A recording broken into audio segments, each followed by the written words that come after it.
안녕하세요, 원익스입니다. 외도민은 실력이 두 번째고 실행이 첫 번째입니다. 사업의 성패가 매물을 구하는 것에 가장 크게 영향을 받는다고 생각을 하기 때문입니다. 다른 부업들처럼 계속해서 내 시간을 투입해야만 유지되는 것이 아니라 오픈하고 관리 정도만 해주면 자동으로 굴러가기 때문에 초반에 들어가는 품이 집중되어 있다고 생각을 하시면 좋겠습니다.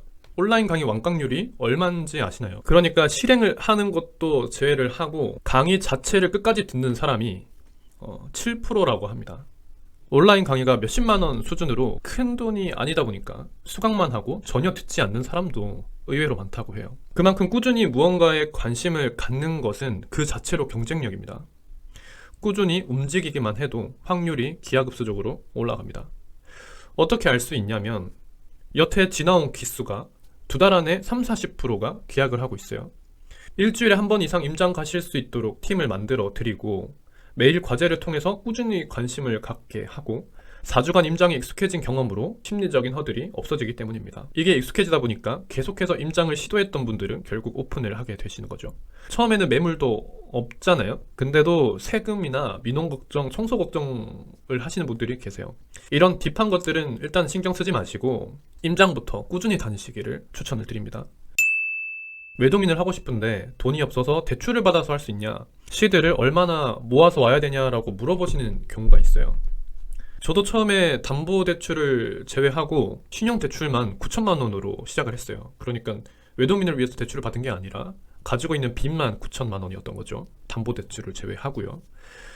그래서 투자하는 것만큼 수익이 안 나오면 어쩌지? 이거 될까? 대출만 더 쌓이는 거 아닌가?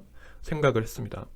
하지만 외도민은 생각보다 투자 금액이 적을 뿐더러 보증금으로 들어가는 돈이 큰 부분을 차지를 하죠. 그래서 좋게 생각을 하면 다시 돌려받을 돈인 거죠. 인테리어 집기 포함해서 제가 800 정도를 잡으라고 말씀을 드리는데 이것도 경우에 따라서 더 낮아질 수도 있습니다. 왜냐면 인테리어는 하는 만큼이기 때문이죠.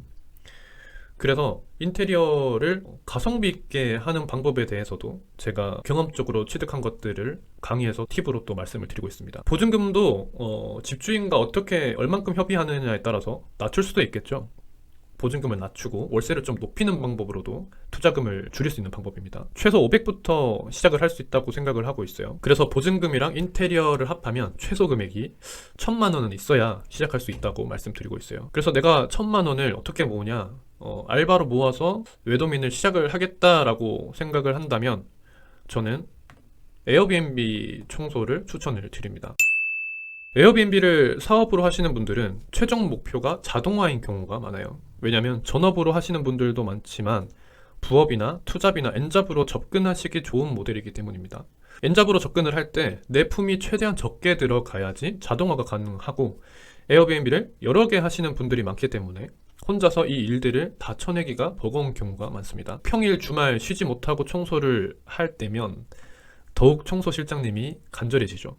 그렇기 때문에 청소를 구하시는 분들이 많고 저희 오픈톡에서도 청소를 해줄 분을 구하는 경우도 있습니다. 수강생 중에서도 이분은 직장인이셨기 때문에 세팅을 하고 바로 청소 실장님을 구해서 자동화 시키신 분도 계시죠. 청소가 노가다처럼 중노동은 아니지만 시급이 15,000원에서 20,000원 정도로 형성되어 있어요. 일이 일정하지가 않고 체크리스트에 맞춰서 세팅을 해줘야 되는 부분이 있기 때문에 시급이 좀 높은 편에 속합니다. 그래서 몇 명의 호스트 분들의 일을 당연히 받아야겠지만 단순 계산을 하면 3룸 세팅 시간을 3시간 정도로 잡고 건당 5만 원으로 하루에 2건씩 한다고 했을 때 일주일에 2번을 쉰다고 봐도 220만 원 정도의 수익을 생각을 할 수가 있습니다. 오픈톡에 청소 알바를 하다가 호스트가 되고 싶어서 들어오신 분도 있는데 청소를 하면서 에어비앤비에 대해서 많이 익숙해지면 당연히 실제로 오픈할 때 많은 도움이 됩니다. 200만 원 이상의 청소 수익을 만들려면 한 5개에서 6개 정도 숙소는 고정적으로 받아야 될 텐데 그 와중에 각 호스트들의 노하우가 들어가 있는 숙소들이기 때문에 그거를 직접 눈으로 보고 느낄 수가 있겠죠.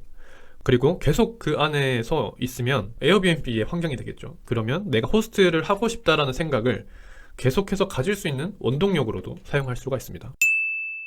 코로나 때 청소업체가 싹 없어졌다가 지금 다시 업체들이 좀 생기고 있습니다. 숙소가 많아지는 만큼 수요가 많기 때문이죠. 저도 이 부분에 대해서 창업을 생각을 하긴 했었는데 다른 뜻이 있어서 시도를 하지는 않았습니다. 창업 비용이 전혀 들어가지 않고 숙소 내에 있는 청소 용품으로 청소를 하면 되고 호스트 체크리스트에 맞춰서 세팅을 하고 사진을 찍어서 보내드리면 되는데요. 알바로 시작을 해서 고객을 점차 늘려가다가 직원을 뽑으면 이게 사업이 되는 거죠. 저는 숙소 세팅에 대해서 많이 신경을 쓰는데 만약에 제가 하는 것처럼 하나하나 꼼꼼히 신경을 써줄 수 있다면 꾸준히 고객을 늘려가는 것은 문제없다고 생각을 합니다. 또 사업을 하려면 고객에 대한 수요 조사가 반드시 필요하겠죠. 호스트가 자주 하는 얘기들이 뭐냐면 이모님 잘 만나기 너무 어렵다. 몇 명의 이모님은 거쳐야 안정화된다.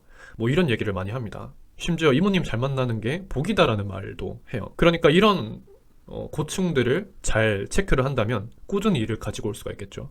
그리고 청소를 개인에게 맡기는 경우가 많기 때문에 이런 사람에 따라서 변수가 많다 보니까 이모님 CS라는 말이 있을 정도로 청소를 해주시는 분들의 갑질 아닌 갑질에 스트레스를 많이 받는 경우가 있어서 개인적인 관계가 아니라 회사 대 회사의 느낌으로 거래를 할 수 있다면 더 좋겠죠. 제가 어떻게 하면 더 잘 오픈을 할 수 있을지, 세팅을 할 때 어떻게 하면 돈을 더 아낄 수 있을지, 2개의 숙소는 매입을 한 거고 2개는 월세기 때문에 돈 들인 게 사실 억대로 들어가긴 했죠.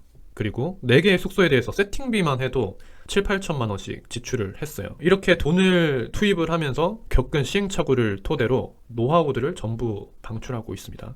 그러니까 많은 관심 부탁드리고 수강생분들은 8월 3일날 뵙도록 하겠습니다. 다음 주에 더 좋은 콘텐츠로 돌아오겠습니다. 감사합니다.